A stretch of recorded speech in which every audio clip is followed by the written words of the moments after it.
ਜੇ ਦਾਤਾ ਬਣਾ ਕੇ ਨੋ ਜੇ ਦਾਤਾ ਬਣਾ ਕੇ ਨੋ ਕੋਹਿਸਤਾਨ ਕੋਹਿਸਤਾਨ ਕੋਹਿਸਤਾਨ ਕੋਹਿਸਤਾਨ ਇਨਕਲੇਵ ਵਿੱਚ ਲੋਕ ਕਿਉਂ ਇਨਵੈਸਟਮੈਂਟ ਕਰਨ ਗੱਲਾਂ ਕਰਸਾਂ ਖਰੀਆਂ ਸਾਫ ਸੱਚੀਆਂ ਤੇ ਸੁੱਚੀਆਂ ਕੋਹਿਸਤਾਨ ਅਰੀਨਾ ਦੇ ਵਿੱਚ ਬਹਿ ਕੇ ਰੀਅਲ ਏਸਟੇਟ ਦੇ ਉੱਤੇ ਅੱਜ ਗੱਲਾਂ ਬਾਤਾਂ ਕਰਸਾਂ करकनसा होविंसी करे नहीं गाले ई त्रै अल्फाज किसी भी कारोबार ने विचना तबाही और बर्बादी करके रख सकते हैं। वैसे तुसा ना की अंदाजा है कमेंट सैक्शन में लाजमी तुसी दसो।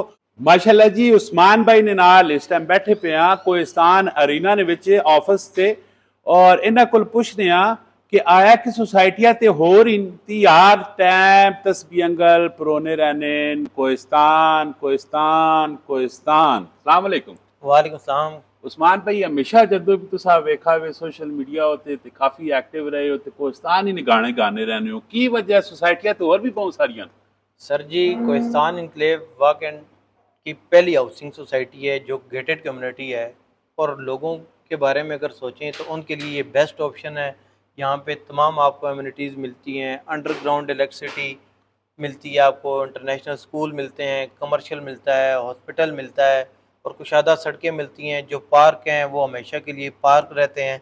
ये चीज़ें हैं और लोग जब यहाँ पे इन्वेस्ट करते हैं उन्हें यहाँ से प्रॉफिट होता है। रेट जो है वो इंक्रीज़ हो रहे हैं दिन ब दिन, यहाँ पे किसी को नुकसान नहीं होता।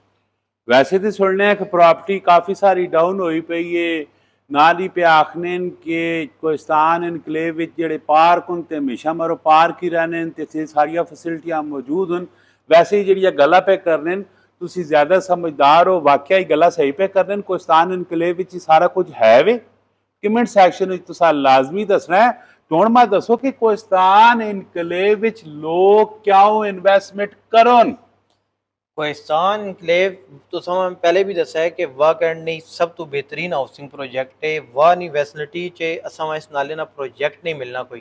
ठीक है जिस तरह इसने तुसी गेट वेख के नो, इसने ग्रीनरी वेख के नो, उससे तुसी स्कूल वेख के नो, उस तो बाद इसने रोड वेख के नो, उस तो बाद एक कराना एक प्रॉपर एक यूनिफॉर्म हाउसेज होन एक जी घर तो सारे मिल सन प्रॉपर असा को इतने लोग जितनी तो सनी वाह नहीं हाई जेंट्री है 16वें 17वें स्केल ने लोग रिटायर होने इवन पेशावर इस्लामाबाद तो सनी ऑफिसर कॉलोनी तो लोग मूव करके इतने आने पे फैसिलिटीज़ हैं ना। मैं आसान एक गल करा अगर कैंट तो बाद कैंट जे सुकून है वे ना किधरे तो वो कोहिस्तान इनक्लेव च भी।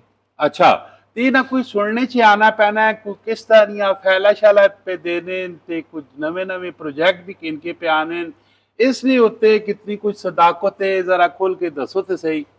कोहिस्तान इनक्लेव शुरू तो किस्तां ते ही प्लाट देने पे संजानी तो किनके ते असन अब्दाल तक कोहिस्तान इनक्लेव तो समा अज भी किस्तां ते प्लाट देना पे जड़ा आबाद जगह ते वे। बाकी डिफरेंट प्रोजेक्ट हुन तुसी वेखसो कि किहड़े मोटरवे नाल कोई किथे वे बट उत्थे आबादी नहीं। इसने सराउंडिंग सारा तुसी एरिया वेखसो आबाद है और लोग इत्थे आबादकारी करना चाहने। अच्छा तो वैसे ही किस तरह से जेड़ा प्लाट पे देने की इसकी डाउन पेमेंट है कितने साल पैसे क्लियर करने टोटल कितने पैसे देने कब्जा कदों करना है ये भी जरा खोल के दसो। कोहिस्तान इनक्लेव 6 लाख रुपया डाउन पेमेंट है 50,000 रुपया महीना किस्त है 4 साल नहीं आसान किस्तान उस उत्ते तुसी जनाब अपना 5 मरले ना प्लाट बुक कर सकते हो। टोटल कीमत 41,60,000 रुपया नाल इस फाइल ने प्लाट नंबर ला के देसो या वाऊ च फाइल चाह देसो। प्लाट नंबर बैलेटिंग ने क्राइटेरिया होना है जड़ा मतलब कि 2 साल बाद 2.5 साल बाद सोसाइटी अनाउंस करनी है कि असी अपनी बैलेटिंग करने लिया तुसी अपनी जो ड्यूज हो क्लियर करो उस तो बाद प्लाट नंबर होना है जिस टाइम तुसाने 4 साल पूरे होने तो प्लाट नंबर पोजीशन मिलवे। अगर इस दौरान कोई बंदा आखे कि मैं डाउन पेमेंट देना और मैं कब्जा दो तो मैं मकान बनाना चाहना तो इस तरह कुछ करने हो। सर इस तरह की अपॉर्चुनिटी असा को कोई नहीं क्योंकि कोहिस्तान से जेडे कब्जे वाले प्लाट हों 5 मरला असा ना मिनीमम स्टार्ट होना है 45 लाख कैश तो 75 लाख रुपए तक। अच्छा कैश वाला प्लाट 45 लाख तो किन के 75 लाख चुकनी है ती किस तरह कितना ना देसो 41,60,000 रुपये ना 6 लाख डाउन पेमेंट 50,000 रुपया महीना 41,60,000 रुपए ना प्लाट मिलसी तुसा किस्ता ते। वैसे ही सही है कि गलत है कमेंट सैक्शन में तुसी दसो क्योंकि सोसाइटी ते इस कोई शक नहीं है आबाद भी ऑलरेडी तुसी उत्ते तस्वीरां सारियां वेखने पैने हो। है। वैसे उस्मान भाई कोई बंदा तुसा नाल राबता करना चाहे ते तुसा ना दफ्तर किथे वे, फिर उस तो बाद तुसा ना कॉन्टैक्ट नंबर की वे? असा ना दफ्तर कोहिस्तान इनक्लेव चे एच ब्लॉक चे मेन कमर्शियल होते कोहिस्तान अरीना दे नाम नाल है।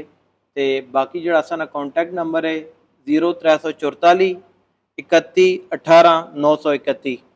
जे दाता बढ़ा के नो, जे दाता बढ़ा के नो, जे दाता बढ़ा विनसो ते तुसा ने मिलने तो बाद बच्चा वा काम आसो ते चंगे चंगे दवाइयां करसो ने ते जे दाता बहुत ज्यादा जरूरिया ने कार बार बढ़ाओ, अपने घर च सोहनी पुरसकून हो के जिंदगी गुजारो। और उस्मान भाई इस तो अलावा कोई मैसेज, कोई पैगाम देना चाहो? ये इस्लामाबाद पिंडी ने लोगों से भी एक बहुत ज़बरदस्त ऑप्शन है, क्योंकि इस नाल बिल्कुल ब्राह्मा गेट जड़ा है असाना ओपन हो चुका है। ब्राह्मा इंटरचेंज 0 किलोमीटर डिस्टेंस च वे 2 मिनटां च बंदा मोटरवे ते होना है ते 20 मिनटां च एयरपोर्ट ते तुसी इस्लामाबाद अटैच कर सकते हो। एयरपोर्ट आ 20 मिनटां च वेन कि बाहर मुल्क किधरे वंसा काम करने आ जिथे मर्जी चलो तो साना मसला है। 20 मिनटां च एयरपोर्ट हो जिथे मर्जी चलो।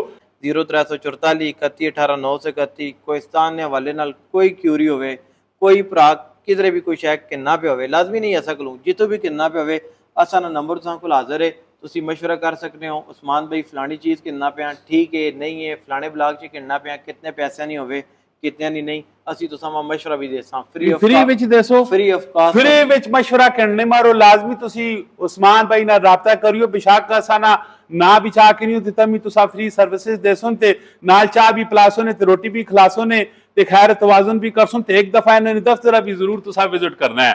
मिलने अगली वीडियो जो अपना बहु बहु बहु ख्याल रखियो। फी अमान अल्लाह, पाकिस्तान जिंदाबाद।